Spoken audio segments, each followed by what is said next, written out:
بنای خۆی گەورە و میهرەبان ئەمڕۆ لە خزمەت برایان و خوشکانمان لە ئەنجومەنی خەلیفانی کۆمەڵی ئیسلامی کوردستاندا کۆڕێکمان پێشکەش بە ئامادەبووان کرد ئەوەی کە گرنگ بوو لە کۆڕەکەدا باسیمان لێ کرد تشمان خستە سەری ڕۆڵ و گرنگی پێگەی ژن لە خێزان و بەختەوەری خێزان و پاشان گرنگی ڕۆڵی ژن لە بەشداریکردن لە پرۆسەی سیاسی بە تایبەت لەم هەڵبژاردنانەی کە لە پێشماندایە لە هەرێمی کوردستان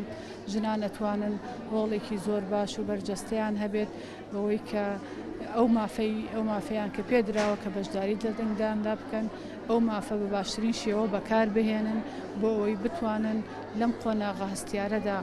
بە نیسبەتی هەرێمی کوردستانەوە کە ئێمە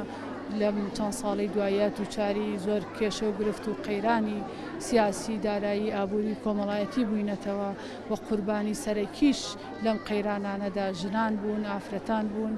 بۆیە زۆر گرنگە ژنان لە خەمی ئەوەدا بن کە بتوانن ڕۆڵیان هەبێ لە بەرجەستەکردنی گۆڕینی نەخشەی سیاسی لە هەرێمی کوردستان. بەنای خودای گەورە و میهرەبان لە درێژەی کار و چالاکیەکانمان دایمەوە ئەمڕۆ ئەنجومەنی خوشکان و برایان هەستاین بە سازدانی کۆڕێک بۆ بەڕێز مامۆستا قومریە شێخ محەممەد بەرزنجی دیارە بەڕێزیان تیشکی خستە سەر چەند بابەتێک لەوانە ڕۆڵی ئافرەت لە ناو خێزاندا بە دڵنیاییەوە سوودێکی زۆرمان لێبینی لە پند و ئامۆژگاریەکانی و هەروەها هەر ئەمڕۆ ئێمە کارد و ئەنجومەن هەستاین بە خەڵاتکردنی زیاتر لە 160 ئافرەت